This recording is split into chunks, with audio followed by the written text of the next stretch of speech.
In 1828, there was a debate over high tariffs. Basically, what had happened is Adams had passed the Tariff of Abominations, and this placed a high tariff on goods, which made the British reduce their import of cotton, and that hurt the economy in the South.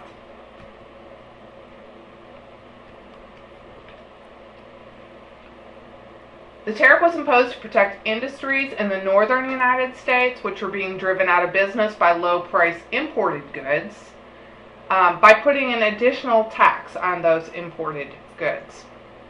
The South was harmed directly by having to pay higher prices on goods the region did not produce. They were still buying a lot of their products. And they were hurt indirectly because reducing the exportation of British goods to the United States made it difficult for the U.S. to pay for the cotton they imported from the South. John C. Calhoun was an outspoken opponent to the high tariffs, and he came up with the theory of nullification, which was a state's right to void a law if they felt it was unconstitutional. We saw this with the Virginia and Kentucky resolutions. We're seeing it again. Calhoun writes South Carolina's exposition and protest, and in it South Carolina threatens to secede from the United States, which means separate. And John C. Calhoun actually resigned as vice president because of it. He was Jackson's vice president.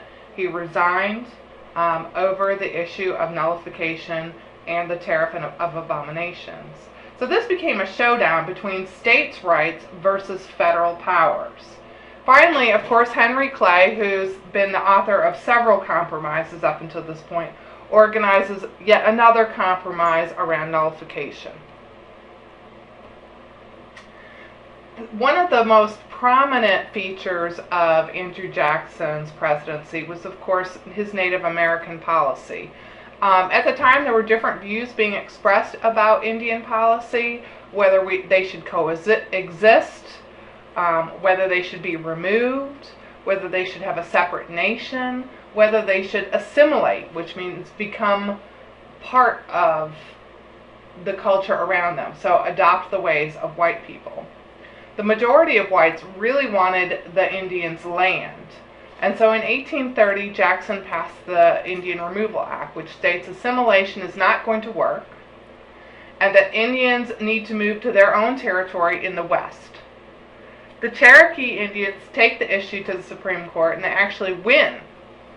In Worcester versus Georgia, the Supreme Court ruled that Georgia was not entitled to regulate the Cherokee, nor were they allowed to invade the Cherokee lands. Jackson ignores the Supreme Court, orders the removal of Native Americans by force, and this is known as the Trail of Tears, in which 25% of Cherokees forced to make that march died. This is just a map that shows, and you can see there were Indians moved from other parts of the country as well, but perhaps the Trail of Tears moving the Cherokee west is probably the most well-known story. This is a painting by Robert Linneau. It was done in 1942, so obviously, almost 100 years, more than 100 years after the Trail of Tears. It was painted to commemorate the Trail of Tears. Another very controversial thing that happened during Jackson's presidency was that he did not renew the charter to the National Bank. Jackson disliked the National Bank of the U.S. because he felt that it was an abuse of power and that it served the wealthy first. It was abuse of federal power, and it served the rich in this country. He also believed that it lacked the constitutional ability to exist. Remember, it had been established using implied powers of the Constitution, elastic powers. And so despite McCulloch versus Maryland, which said that Maryland could not tax the National Bank, he still maintained that it went against the Constitution to establish a national bank. And so in 1832, when it was time to renew the bank charter, Jackson vetoes the charter. He closes the bank, withdraws all the government funds, and places the funds in his favorite state banks, which become known as his pet banks.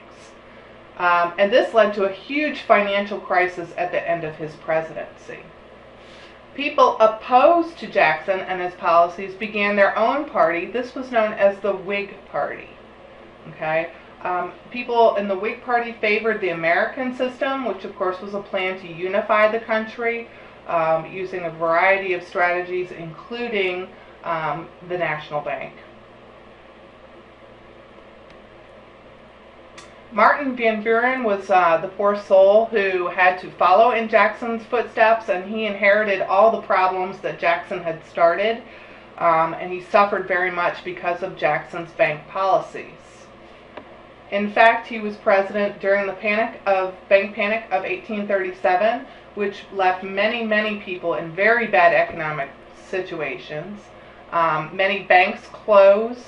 It bankrupted many businesses, and it left more than 1/3 of the population unemployed. If you figure that 7% of the population is what we now consider high unemployment, we're talking about almost 33%, or more than 33% of the population that is unemployed. So you can imagine how incredibly devastating this was to our nation's economy. So after Van Buren, war hero William Henry Harrison becomes the first Whig president. And you will remember him from the Battle of Fallen Timbers. He killed Tecumseh and was a hero when it came to the War of 1812. He wants to enact the American system, so he supports Clay's American system. And he runs on a very famous campaign slogan called Tippecanoe and Tyler too, because of course he was involved in the Battle of Tippecanoe, where they attacked Prophetstown, Tecumseh, and his brother's hometown. Unfortunately, Harrison dies only about a month into office from pneumonia, and his vice president, of course, becomes president. His vice president is John Tyler. They call him sometimes the accidental president. Tyler is placed on the ballot by Harrison because Harrison wanted to pick up some Southern votes. He thought that Tyler would help him do that. But his goals do not necessarily match the Whig Party goals, so this becomes an issue. All right, that's it for the Age of Jackson. I look forward to seeing you in class.